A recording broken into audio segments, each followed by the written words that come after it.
Hi guys, how are ya? In this video, I am going to run through a silly story that I like to tell that helps us differentiate when helps us decide when to use the preterite versus the imperfect. For this video, you should have a basic understanding already of the preterite versus imperfect and also know how to conjugate the verbs. If you don't, I recommend viewing other videos in order to get an understanding. Otherwise, you'll be a little lost with this video. So let me do a quick screen share here with you. One thing we want to remember is that the imperfect is called the descriptive past. It takes care of describing what happened in the past tense. So here we go. We're going to start. So it was 8 o'clock in the morning. And keep in mind, this is a very silly story that I like to tell. So it's not true, but I am going to divulge two people that I am a huge fan of in this story. So it was 8 o'clock in the morning. How will we translate that to Spanish? Well, we're talking about time. And time is always handled by the imperfect in the past tense because, again, it's descriptive. And the verb we're going to use is ser. Ser takes care of time, and we're going to use it in the imperfect. So it'll look like this. Eran las 8 de la mañana. Okay, so it was 8 o'clock in the morning, and I left my classroom. Was that a completed action? I left my classroom, or was I in the process of leaving my classroom? No, you're probably thinking no, you left your classroom, so it's a completed action, which would be the preterite. I'm going to use the verb salir here.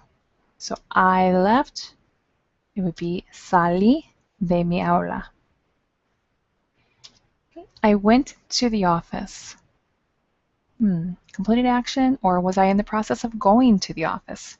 No, I went to the office, so it is a completed action. The verb I'm going to use is ir, and you want to use it for yo, I went, and that is fui. Yo fui a la oficina. I opened the door. By now you've probably got it. You're probably thinking, okay, open the door, that's a completed action. And you are correct. The verb is abrir for yo. Sería abrí. Abrí la puerta. I saw Enrique Iglesias. Could you imagine? So I go to the office, I open the door, and I saw Enrique Iglesias. Completed action, or was I in the process of seeing him? Nope, you're right. It's a completed action, so I saw him. So I'm going to use the verb ver for yo in el pretérito. So yo vi a Enrique Iglesias. He was talking to Mrs. Burke. Did he speak to her and it was over, or was he in the process of speaking to her? He was in the process. So he was talking. Vamos a usar el verbo hablar aquí. So hablaba con la señora Burke. Don't forget your article here, la, which you need anytime you have a title. Señorita, señora, doctor, profesor, profesora, señor, etc. He was really tall and handsome. This is, again, descriptive, right? So it's what takes care of the descriptive past, the imperfect or preterite, the imperfect. So he was really tall and handsome. We have another dilemma here, don't we? How are we going to say was? Well, there's two ways to do that. We can use ser or estar. And in this case, because we're describing what someone looks like, we're going to use ser in its description in the past tense, which is covered by the imperfect. So the imperfect of ser for él era muy alto y guapo. Okay, he looked at me and said hello. Oh my gosh, can you imagine Enrique Iglesias standing in the office? He turns and looks at me and says hola. I couldn't even imagine. But let's take care of this grammatically speaking. He looked at me. Okay? Was he looking at me, or did he look at me and it was over? It was the action of him looking at me. He turned and looked at me over, and it was. And he said, hola. So both of these are going to be in the preterite. Él me miró y dijo hola. So this is the verb decir, which is a jaybird verb in the preterite. Jaybird verb is just a silly way of remembering that it takes a jota in the stem, and miró is the verb mirar. Okay. I fainted. Well, of course I did. I fainted. The verb is desmayarse. And do you think we're going to use preterite imperfect? Preterite it is. This is a reflexive verb, so we have to take our pronoun, change it to me because it's yo, and then put it in the preterite. So me desmayé. Okay, I hit my head on the desk, and there was a lot of blood. Can you imagine this whole scene taking place here? So I hit my head, which is definitely a completed action. We're going to use verb golpearse, another reflexive verb. And there was a lot of blood. That is descriptive, isn't it? Describing the scene. You probably have a visual of that in your head. So hit my head would be taken care of by the preterite, and there was a lot of blood would be taken care of by the imperfect because it is descriptive. This is what it looks like. Me golpeé la cabeza en el escritorio y había mucha sangre. This is the verb golpearse. I took the se off, turned it into me because it's in the yo form, and I conjugated it in the yo form. Me golpeé. Notice I didn't use me here because I don't need to. If I did, it would be redundant, and actually it would be grammatically incorrect in Spanish to use me with a reflexive verb that already tells you it's my head. So I hit my head on the desk, and there was, this is the verb haber to mean there is or there are. There was a lot of blood. There is not a plural form in this context for haber. Simplemente había. Mrs. Burke called 911. Don't forget your article with Senora Burke. So la Senora Burke, and we're going to use the verb llamar. La Senora Burke llamó 911. Completed action, right? Or she was calling 911 when Enrique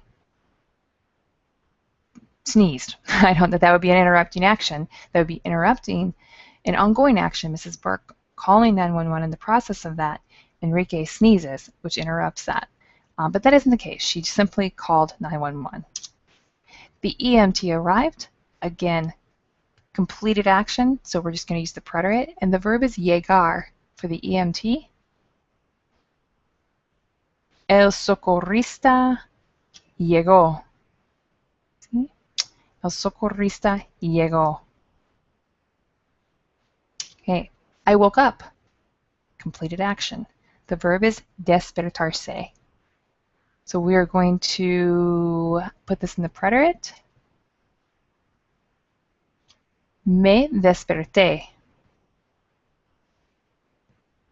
It's a reflexive verb also. The EMT was blonde, strong, and was singing. Okay, so this is descriptive in the past tense, which would be the imperfect. We also have an ongoing action in the past tense here, was singing. So that would be taken care of with the imperfect also. Here we're going to use the verb ser.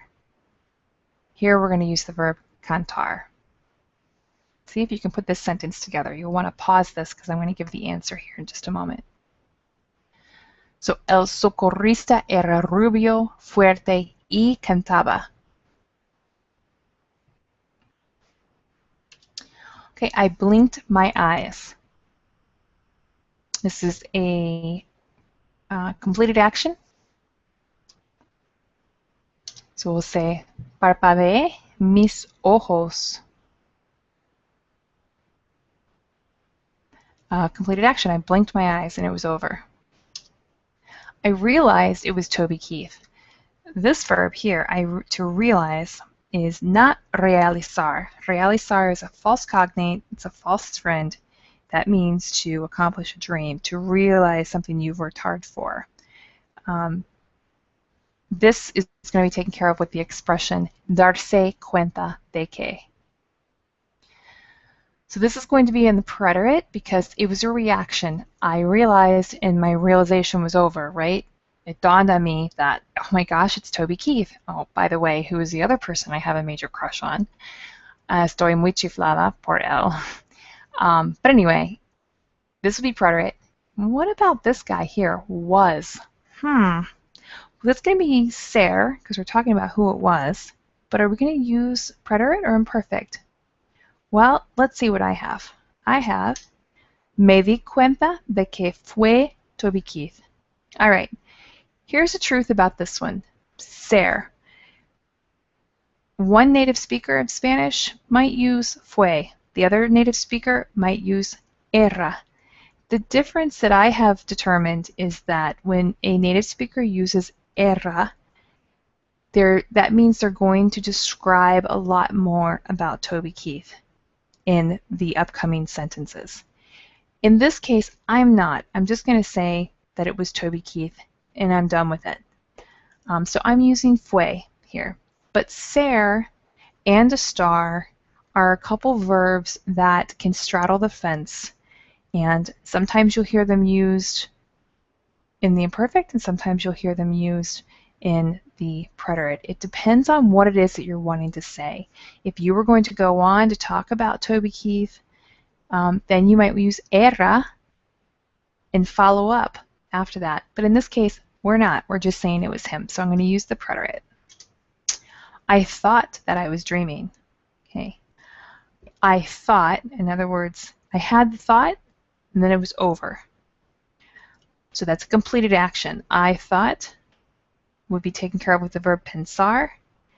That I was dreaming. This is an ongoing action, isn't it, in the past tense? So this will be taken care of with the imperfect. I thought, pensé que estaba soñando. This is the imperfect, the progressive in the imperfect. So I thought that I was in the middle of dreaming. He picked me up. So we're going to use the verb recoger here. Me recogió. So preterite, he picked up me. He put me in his truck. Dios mío. If you're thinking preterite, you are correct. This is a completed action. So we're going to use, I just used the verb poner here. So, me puso en su camión. Don't forget that poner is completely irregular in the preterite. It is what I call a funky monkey. Yeah, I know, silly, huh? Okay.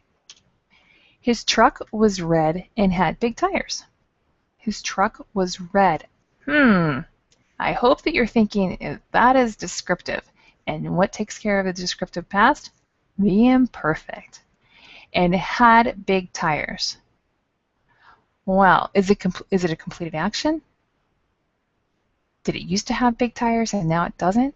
Or does it still have big tires? You know what? Honestly, that doesn't matter because the verb tener is very well defined between the imperfect and the preterite. It has very different meanings. So if you were to use the verb tener in the preterite, you're going to use the verb, or it's going to mean got. So his truck was red and got big tires. We don't want to say that. We want to say it had. So we're going to use the imperfect. It looks like this. Su camión era rojo y tenía las llantas enormes. So this is ser in the imperfect and tener in the imperfect. He took me home. Anytime you want to talk about taking someone somewhere, you're going to use the verb llevar. Not tomar, but llevar. Me llevó a mi casa. We use the preterite because he took me home and it's over, right? My husband was waiting at the door. Uh-oh. So my husband was waiting. This is the imperfect, right, at the door. And the verb is going to be esperar. So see if you can put that together. Mi esposo esperaba a la puerta. Okay, he thanked Toby. To thank, we're going to say to give thanks. And the verb is darle. We're going to use it with an indirect object pronoun. So, le dio las gracias a Toby. So, he gave thanks to Toby. The le is to him, to Toby. The a Toby clarifies what the le stands for. This to us in English looks redundant, but in Spanish it's not. This clarifies the le. Okay, Toby gave me a hug. If you said preterite, you are correct. So we're going to say, Toby me dio un abrazo. He gave a hug, which is the direct object, to me. I am the indirect object, gratefully receiving the direct object from Mr. Toby Keith. It started to rain. Okay. Was it starting to rain? Or it started to rain? And now it's raining. What would you think of this? It started to rain. This is indicating a completed action. The beginning of raining was now over. So we're going to use the preterite here. If I wanted to use the imperfect, it would sound more like it was starting to rain. Right? There's a big difference between getting out of your car at the mall, for example, and it's starting to rain. So you've got little droplets and you can make a dash for it and make it inside, versus it started to rain. Well, that could be a solid downpour right away. So here we're going to use the imperfect, the preterite, and say empezó a llover. It started to rain. And finally, with our last one here, as Toby was walking to his truck, my alarm clock rang. Aww, it was a dream. Okay, well, as Toby was walking to his truck, this is ongoing action in the past tense that is interrupted by this phrase here. This interrupts him walking to his truck. And usually when you have an interrupting action, one is imperfect and one is preterite. The preterite is what interrupts the action that's ongoing. So the fact that my alarm clock rang definitely interrupted Toby walking to his truck. So we have imperfect here and we have preterite here. And this is what it looks like. Mientras Toby caminaba a su camión, mi despertador sonó. So while he was walking to his truck, he was interrupted by that. Actually, I was the one that was interrupted by it, but I'm not going to complain. All right, guys. Well, that's all I've got for this practice here. I hope that this has helped you, and hope to see you in the future. Take care.